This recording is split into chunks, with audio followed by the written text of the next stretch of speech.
All right, Shalom. First and foremost, I want to give all of the praises and the glory to the Most High and His Son, Yahweh Bashmi Yahushua Bashmi Rakak Wadash. Double honor to the apostles of the great Noson that told me what I know, and as well as giving you brothers out there that's forwarding this truth salutations. And Shalom to the Yakim Wak Waf Yam as well. And once again, it's your brother Laban coming at you with another video. And in this video here, really what I'll do is I'll put it on post-production and you can see the video later on. But this individual here, coming from the Alibaba side of things, which is the president, J. Michael Evans, which he boasts at the World Economic Forum about the development of an individual carbon footprint tracker to monitor what you buy and what you eat and where and how you travel. And I wonder what that tracker could possibly be. You know, as we all believe, we believe that the prophecy of the book of Revelations 13 and 16 and 17 is where it's all headed. And that could possibly be that tracker. It's highly likely. So now what I'll do is I'm going to play the video for a minute, and then we're going to get to the scripture so you can see what he was basically saying about this tracker. All right, so measure their own carbon footprint. What does that mean? That's where are they traveling?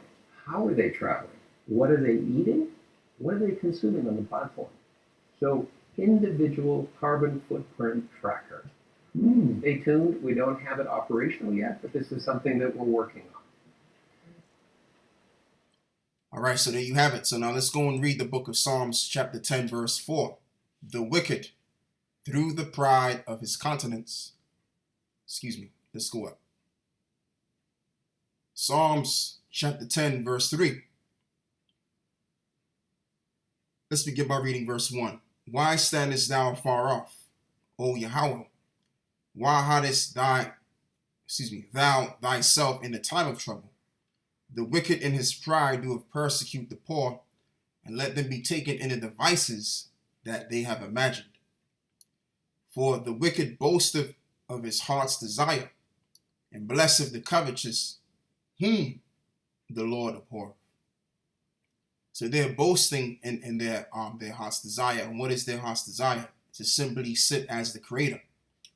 By using this technology, the MOTB technology, to get inside of you, more in particular your head, and to in other parts of your body, of course, so that they can basically know where you're at and be able to gather data about you, and as well as he said, to be able to track everything that you do, buy and selling. Okay, and just tracking you, period. Your whole entire life is going to be pretty much tracked. So this is their goal. This is one of their desires out of many. And the way that they're going to be able to do this more effectively is that they're going to have to convince the population that it's a better idea to receive an implantable device under your skin or on your forehead. Okay, I'm thinking about Revelations 13, a microchip in the brain, so to speak. So now let's continue to read, and let's get a different precept.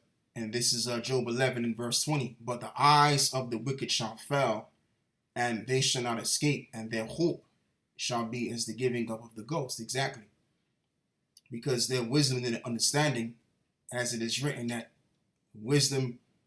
knowledge of wickedness is not wisdom. There's no profit in wickedness. I got to correct myself in saying that. There is a profit to wickedness, and it's just going to profit one to their own demise. Okay? Destruction is what comes thereafter, at the end of the thoughts of evil and wickedness, when put into action afterwards. So this is Job 5 and verse 12. He disappointeth the devices, in other words, their thoughts and their ideas and their plans of the crafty, so that their hands cannot perform their enterprise. Now I looked up this word enterprise, right? And the word is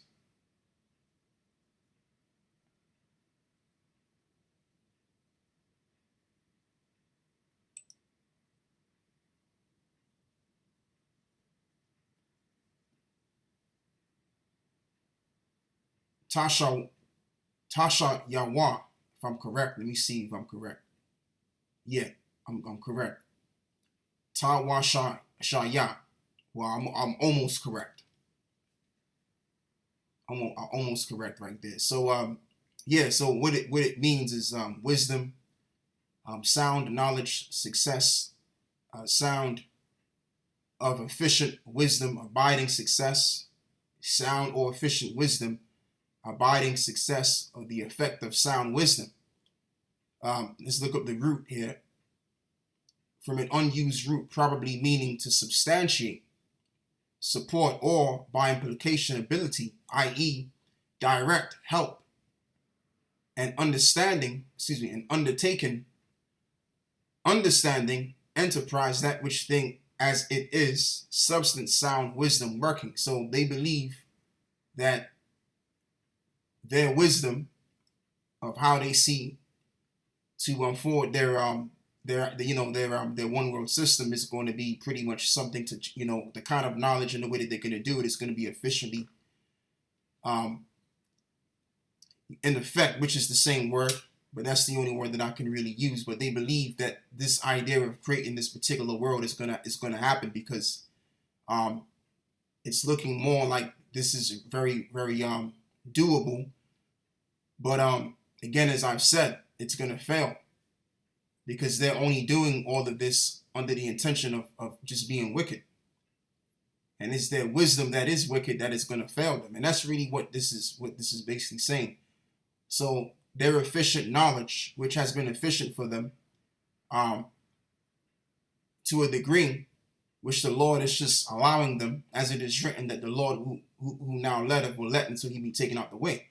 So the Lord is going to allow this devil to linger on with his wickedness till he reaches to his final sin, as I'm referencing to the book of 2 Maccabees 6 and 14, towards his final sin. Once he reaches to his final sin, which is to get the mark of the, in effect, then eventually, again, their wickedness, their knowledge of wickedness is going to fail them, man. And that's why I have to read this over here. So this is, what is it, Ecclesiastes now, Ecclesiasticus or Sirach 19 and 22. The knowledge of wickedness is not wisdom, and neither at any time the counsel of the sinners is prudence. Exactly.